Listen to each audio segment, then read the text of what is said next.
Here's Andrew Klavan to give some cringy rebuttals to TikTok atheists. All right, so we're going to watch, these are TikTok videos where people explain why they're stupid enough to think that the universe just came out of nowhere without the action of God. Well, I don't believe that the universe came out of nowhere because the universe is the space-time continuum. Any time in which time exists, the universe exists. So even if time is finite in the past, the universe has always existed. There was never a time when the universe did not exist. I don't believe the universe came out of nowhere because something that has always existed never came out at all. It has always been out. I don't know how they found these people. It's very hard to get an IQ that low, but we'll take a look. Respect for every single religion except for atheists. Atheism is not a religion. There's no moral code, no ritual traditions, and it doesn't require faith. The Big Bang did happen, cosmic inflation is a thing. You'd be hard-pressed to find a natural phenomenon that science can't explain. Also, don't be so quick to say that you have respect for every single religion, because that would also mean that you have respect for the religion known as the Followers of Christ Church, a group that routinely denies medical care to their sick and dying children, choosing instead to pray to their God for their recovery. Their church's graveyard is littered with the headstones of children ranging from 1 day to 1 week old. So are you ready to sit there and tell me that you respect them too? No, absolutely not. I only respect one religion, the right one, the good one, the one that's true. Clearly, very few theists respect all religion. Theists tend to be very picky about which religions they respect. But the idea, when you say there is a Big Bang, by the way, an idea that was first come up with by a priest, because the other stories of creation were not in keeping with what he thought Genesis said, so he postulated that there was a Big Bang, and that turned out to be the one that most scientists now accept. Klavan makes it sound like Lemaitre came up with the Big Bang because it was the cosmological theory that best fit with the Bible. Lemaitre may have liked that the theory was consistent with the universe having a beginning, in the sense that it hasn't existed for an infinite amount of time, but biblical consistency was not the basis for his inference. Here's what he said his actual reasoning was. Thermodynamical principles from the point of view of quantum theory may be stated as follows. 1. Energy of constant total amount is distributed in discrete quanta. 2. The number of distinct quanta is ever increasing. If we go back in the course of time, we must find fewer and fewer quanta until we find all the energy of the universe packed in a few or even a unique quantum. Klavan points out that Lemaitre was a priest as though he thinks it was his Christianity that brought him to the conclusion that the Big Bang occurred. But the argument I quoted involves no religious premises at all and could have been just as easily inferred by an atheist. But the thing that the Big Bang doesn't explain is where the stuff that went bang came from. Again, it didn't come at all. There was never a time in the 13.7 billion years that time has existed when the stuff that went bang didn't already exist. Just think of it as existing causelessly in the same way that you think of God as existing causelessly. Stop your special pleading that everything needs a cause except for God. Where did that come from? And how come it all worked out so well for the production of life? You and I have a very different idea of what constitutes working out so well. The existence of life is so precarious that it seems far more intuitive to me that it was not created by an all-powerful, much less all-loving God. It seems more like a mindless consequence of entirely natural phenomena to me. And how come Jesus exists?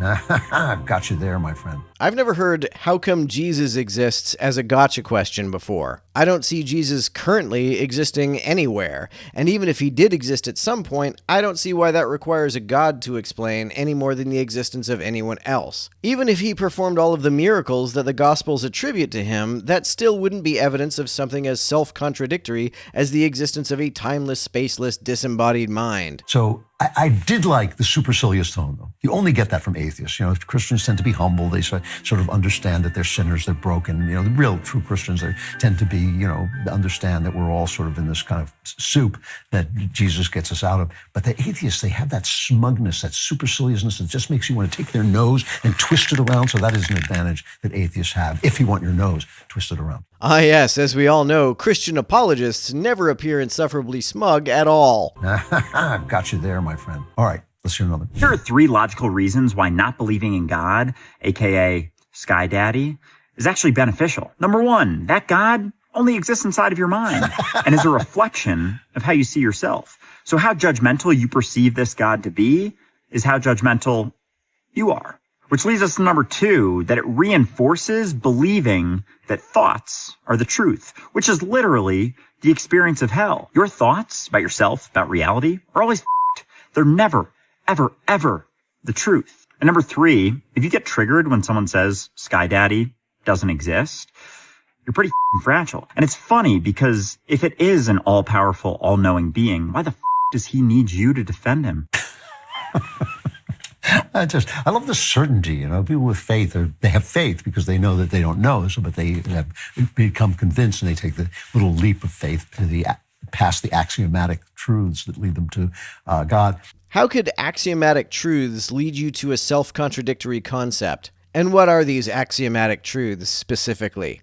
But the first argument, nobody believes in a sky daddy. That's not a real thing. Those are pictures that people had to represent the thoughts of people. The reason why God is often portrayed as a guy with a big white beard is because the actual theological conception of God as a timeless, spaceless, disembodied mind is altogether incoherent and therefore impossible to mentally represent. That's A. But B, the idea that God is anything like me is so far from the truth of my experience that it's just, you can't make that argument. So you weren't created in his own image then? You can't coherently dismiss the idea that God is anything like you if you believe that you were created in his image. And the third thing is, if you can't be certain of what you're saying, of what you think, how does he know there is no God? I didn't hear him claim that he does know that there is no God. He seemed to espouse a kind of universal skepticism of all thought. Perhaps he's skeptical of both the thought that there is a God and the thought that there isn't one. Perhaps he's agnostic in that regard. He committed genocide. He endorsed slavery. He's incredibly misogynistic. He views women as property. He curses children for the sins of their parents. He expects and demands to be worshipped and adored. He's xenophobic. He asked a guy to kill his own son to test his faith. He drowned the entire world in a flood because he regretted making humans. He turned a woman to salt because she looked back at her home while it was burning to the ground. He killed his own kid. He's vindictive. He's cannibalistic. He's ableist. He is impatient. He's jealous. He gave women periods and then called them unclean for it. He was special. He's bloodthirsty. He used to make people kill animals just so they could be forgiven. He punishes people for not believing in him.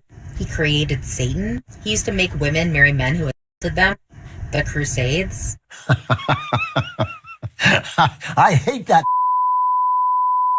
I don't like that. He made life, and life sucks because you have to live and do things and feel things and be existing. That stinks. I'm pretty sure that an all-powerful being would have the power to create life without subjecting life forms to all of the things she listed. Klavan talks as though the suffering God permits, or sometimes even imposes himself, is conceptually inseparable from life itself. It isn't. And things aren't as good as I want them to be. Why would a perfectly good and infinitely powerful God not make everything perfectly good? A perfect creator, by definition, would not produce an imperfect creation. And I blame God, or actually I blame that woman. She's actually, I do have to, just a quick piece of theology.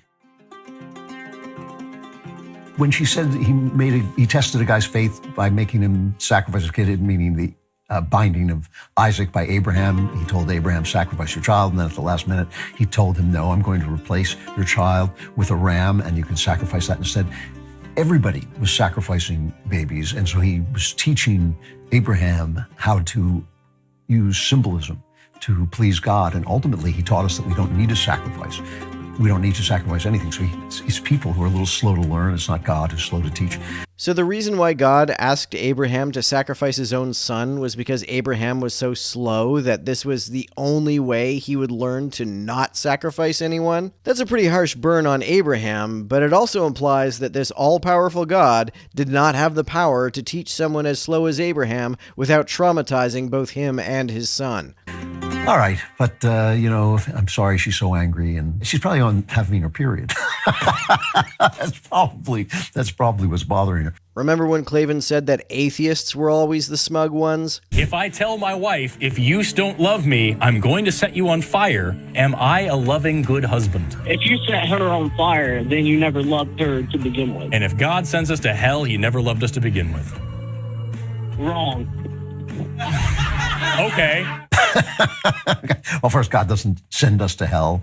We send ourselves to hell. That's the first thing. Why would we send ourselves to hell? Either we mistakenly send ourselves to hell, not realizing the gravity of that decision, in which case God doesn't love us enough to ensure that we are making a competent and fully informed decision, or if we are making a competent and fully informed decision to go to hell, then we must genuinely prefer it. If that's the case, how bad could hell possibly be, and why would we need to be saved from it? Secondly, I did set my wife on fire. She loved it. She thought that was great. Wow.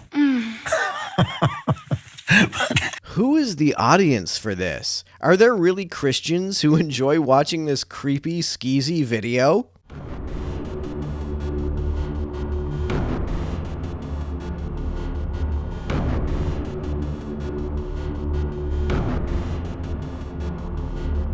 To everyone who helps me out on Patreon, you're a big help. Thanks so much.